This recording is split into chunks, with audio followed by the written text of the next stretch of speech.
We have those like nice conference rooms with fish bowls where it's like windows on one side and like glass on the other.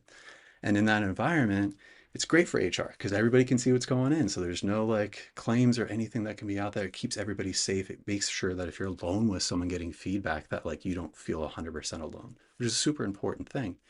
But I had two people that I worked with, and they had a terrible relationship, really challenging interpersonal relationship. They had a lot of disgust and contempt for each other because they gave these feedback sessions in that room.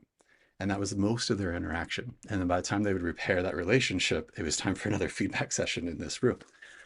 So we tried a lot of different interventions, but what seemed to work for them was to get that feedback session out of that room and just go outside and walk around the building. Now those two people actually have a pretty decent relationship. Their kids do play dates together. They call each other on the phone. They text message. When they're rolling their eyes, they're rolling their eyes at something else, not at each other. So I would say they're probably friends. They're friendly for sure.